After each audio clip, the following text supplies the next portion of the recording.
Hello, you wonderful people, and welcome to another episode of Not Too Comic Book. This being a show where I talk about TV shows that are adaptations of comic books. For today's episode, I'm going to talk about Sweet Home Season 3, Episode 7. A lot of really interesting things went down in this episode, so let's break it down. The penultimate episode. Obviously, we have that opening where, well, he's no longer in glasses and overalls, but he's in like a sweater shirt now. The dude in the suit I'm terrible with names, so do forgive me, comes to tell him, like, yeah, you gotta leave, because Sungwon wants you dead, and if you stay around, I don't want to have to kill you, but I will. But he's like, no, you promised me that we were one, that I'd be one of you. It's like, get out of here before I have to kill you. And as we see, he kind of stomps off and destroys some stuff along the way, but he's not dead. So jumping ahead a little bit, but not really, I could definitely see him coming back in the series finale to try and kill Sungwon just to pay him back after everything. But he told dude in suit, like, yo, he will kill you too. You're all disposable to him because his goal is in reach. So you guys have failed him over and over.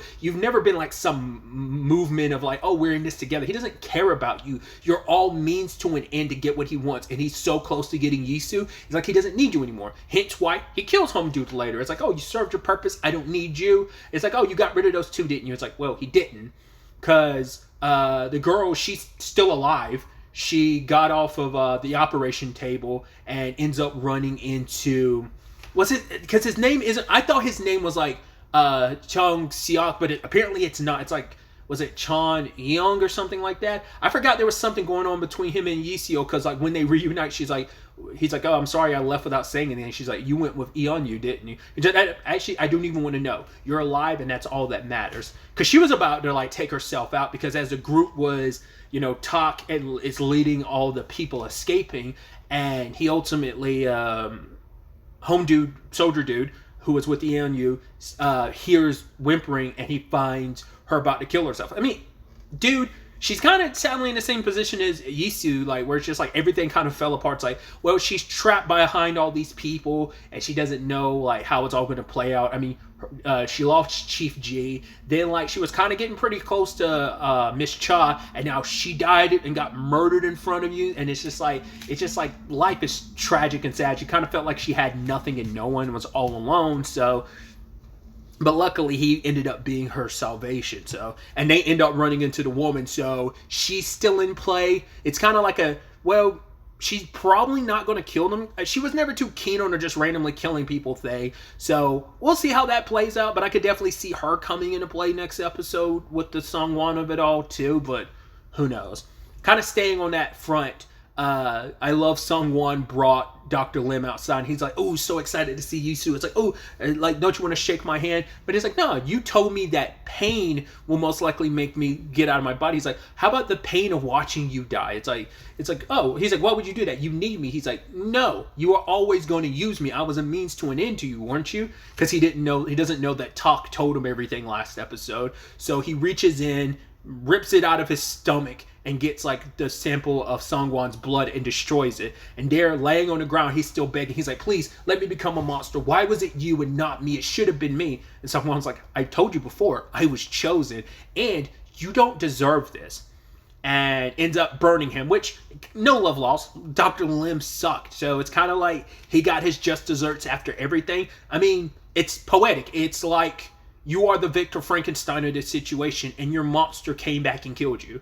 I'm not saying that, like, I don't know Frankenstein, Mary Shelley's Frankenstein enough.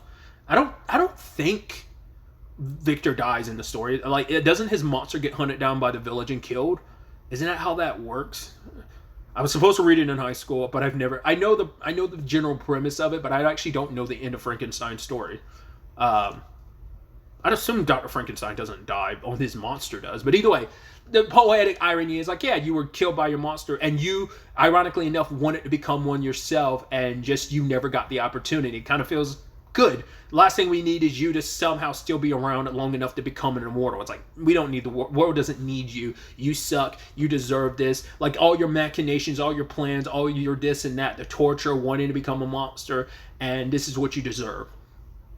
So, yeah, I mean, it's kind of like everyone getting their get back. Like, I mean, it's not like the people with Sungwon were good people necessarily, but you can make the argument they were experimented on, they were used, so it's kind of sad and tragic for them to end up where they are, but it is what it is. And Sungwon wins in the end. He gets Yisu's body. I was so praying and hoping, like, okay, let Hyun show up in time, but he doesn't. Because Yisu just accepts it. Understandable, because she had those group of monsters to help her last episode. He killed a few, but as we can see, the rest are on standby, because I think Yisu just gave up. After he killed a few, it's just like my rebellious act. All I'm going to do is, she kind of has nothing left. The last thing she could hold on to, it's like, I think she gave up because she knows, like, right, the one person that was basically a mom to Youngsu is now dead because of my decision. I didn't make her a monster in time because Youngsu stopped me, but now she's dead, and she was so nice to me, she was so accepting of me, and now my actual mom is dead, and it's just kind of like, right, anymore, it's just, what's there to live for anymore? I don't have anything, no one cares about me. So it's like, right, she just accepts whatever her dad does. She doesn't know what his plan is for her, but she just doesn't care, and she just accepts it, because she also doesn't want any more death on her hand. It's like, once again, she already lashed out and turned a whole bunch of people into monsters. Once again, that's fucked in its own regard, but like I said, she was just kind of like, I need to build up an army. She was just trying to fill the hole in her heart now that her mom was going. She didn't want to be alone anymore. Plus, I think, like I said last episode, I think she was trying to build up an army to fight against her dad, but that was kind of a moot point, because no one that she made into a monster would be able to go up against him currently. So she just kind of accepts it, and he wins. He gets what he wants in the end. So at the same time this is all happening, like I said, Tak is leading the group out, but the problem is his monsterization starts kicking in, and nose bleeding. He was able to fight it off for so long, but now right there at the end, he knew he didn't have much time left anyway, but he was just trying to get them to the end goal. But his time ran out, and in that moment he's got the bomb in his hand and he's about to go off, and it did seem like the explosion did go off, but in the process of his monsterization activating, he summons, I don't know, he manifests a giant wall of ice. And it goes back to that conversation he had with Sergeant Kim last episode. Well, he's like, right, Sergeant Kim was like, you'll either kill or you protect, because you're a soldier through and through. And he's like, what if, I could be a bomb and that could be my thing. And it's like, in that moment, he kind of protected them at the last moment, because he's the only one that suffered from the bomb. But, I mean, we see his face as he kind of fades into the ice. So, I don't know if that whole thing is a monster itself, is the ice itself, or did he just create the ice? I mean, he might be an ice monster and then he's stuck in the middle of that ice. That's how I'm interpreting that scene. I mean, it feels pretty obvious, but I don't know what that necessarily means for him. It's sad that that's how he met his end, just kind of losing himself to the monsterization, but still it's him trying to be selfless even in the end, and just instinctually that side of him still trying to help people, because a good chunk of the survivors left with the other group, but there's still quite a bit left behind with Kim, because there were quite a few people that backed away and got backed into a corner with Tak. So we'll have to wait to see where that ultimately ends up going. What I said, whether or not you could just break through that. Like I said, is he somewhere in that ice that if you try to break through it, he's a non-aggressive monster in his state right now, but if you break the ice, he might go aggro. We'll have to wait to see. But then we also have the priest dude, which I'm blanking on his name. He went back for, was it Yeonhwa? Or is it Sionwa? I can't remember her name now. Kind of like the crazy girl. She's like, right, just let him go off and just be happy. And she's like, I'll embrace you, my lord. And then crazy dude, old dude who became a monster last episode, or he got symptomatic last episode. He shows up and he's like, oh, you stayed behind because you wanted me, right? And tries to assault her. She bashes him in the head with a Jesus statue or Mary Magdalene statue, whatever the case may be. And priest dude shows up, beats the shit out of him, and we kind of got, I remember we got a little bit of their circumstances last season, but not a lot, and I don't fully remember enough to connect the threads of what we got this episode, because they're driving, and I don't know if that's implying, because it was a car crash or something, and she's like, someone please help him. So I guess that's before they ended up at the stadium, or maybe that's right when the world was falling apart. but like he saw her black eye, so I don't know if that's implying like that was him hallucinating because of I'd assume, I don't know, I mean, because it's just like what's his name, like the whole Hani and what was home dude's name, Hoseong, like their whole circumstance, he saw her with the black eye, so it is part of the hallucination. So I would assume that was his hallucination, so maybe he's been symptomatic the entire time and he's just been holding it off. Or I don't know if that's implying she's symptomatic or what, but it's kind of like, let's go together. I'm like, I don't know where that storyline's going. It feels like that's going to be one of the last tragedies in this, of like, that's going to blow up into something, I don't know what.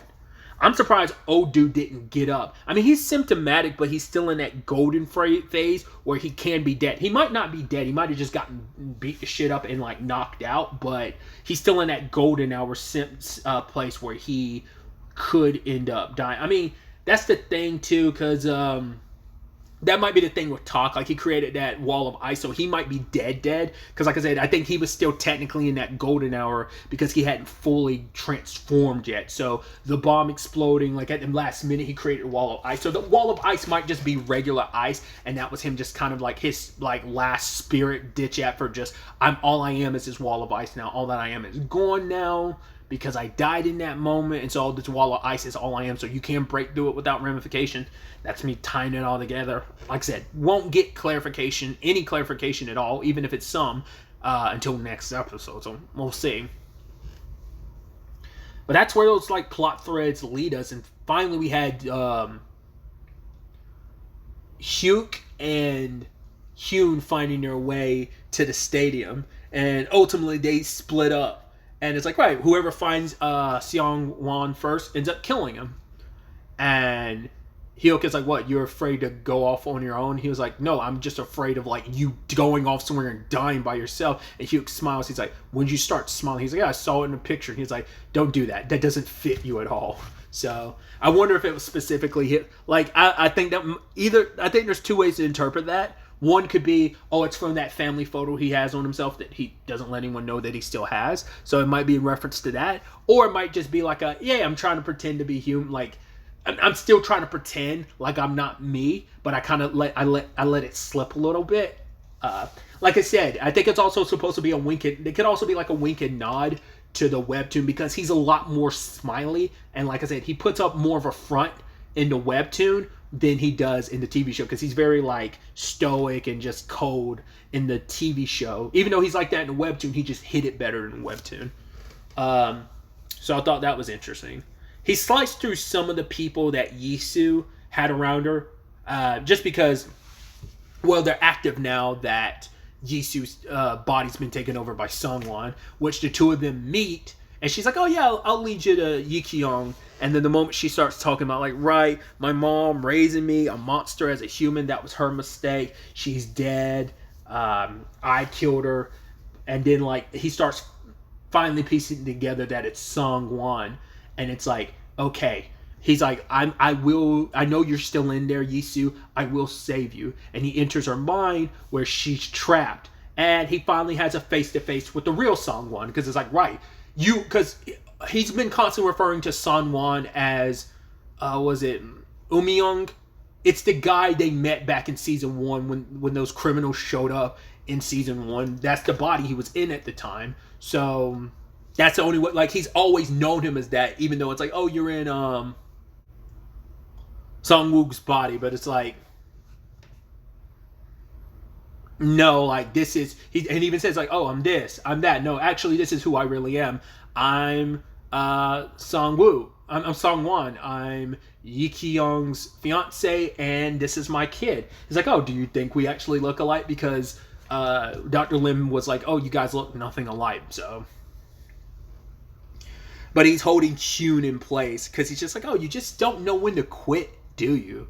Like, the fact of the matter is, this is me, I'm her, she's me. Like, there's no splitting us up. It's sad that, like, he's so fucking far gone. Once again, the monster that Dr. Lim created, he's so far gone that he can't see, like, how effed up this is that he's done to us. I mean, he had multiple times to stop. He could have stopped before he killed Yi Kyung because he didn't care. He could have stopped trying to possess his daughter's body, but he doesn't care. This is what he wants. Whether he's just driven by his monster instinct, whether this is just kind of the monster he is. Because it's interesting, too, because, like, Dr. Lim wanting to be a monster, I'm going back to the whole thing of, like, well, you're more monster than anything. I mean, once again, the Victor Frankenstein of it all. It's like, you, Doctor, are a lot more monster than the monster you created, even though the monster you created is like a horrible thing in the first place. But at least there's some justification of, doesn't make it okay, well, I shouldn't say justification, understanding that, hey, he wasn't always this guy, but because of what he went through, it made him into the monster that he is because of Dr. Lim. You know, so you kind of feel bad for him in that regard, but also it's like he's done a lot of terrible shit. He's killed a lot of people. He's hurt a lot of people. You kind of got no sympathy at this point after everything you've done, but it's still the thing of understanding he wasn't always this way. But that man, as Yi Kyung said, like, right, Sungwon is dead. Like, the man she knew and loved is long since dead. So, but the problem is, before Hyun wasn't in a position to do anything at the time, but luckily, Hyuk shows up, stabs Yisu, because he's like, hey, the special infectee's right here, let's kill him. But Hyun's like, no, I'm going to get him out of her body. And I think it speaks volumes that in that moment, like, while Yisu's summoning everyone, she's crying, because I think there's Yisu on the inside recognizing what's happening. And yeah, it's a sign that she's still there. So it's still early enough at the point where Sungwon hasn't completely assimilated into her body, so she can be separated. So, but they're surrounded by all the people that Yisu infected. So now it becomes a question of, well, you got to get through all of them. Plus, like I said, there's still those two other special infectees that are in play. And now you also got, like, because Yisu had, like, well, Sungwon in Yisu's body has control of, like, this horde of monsters, so you could cut through them and there is no bringing them back, basically. So I don't know, it's going to be interesting to see. Very interesting setup for the series finale. I'm curious to see what the ending of this is going to be. I think Hyun's going to be able to save Yisu. You hope he's going to be able to, but who knows? And in the process, what might happen to Hyun? Will Hyun stay him? He still has to go back to Eonyu, like, track her down again.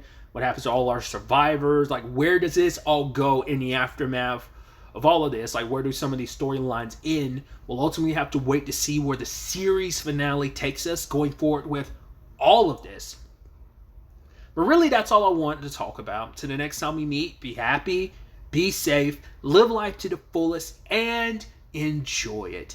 Good day, and goodbye.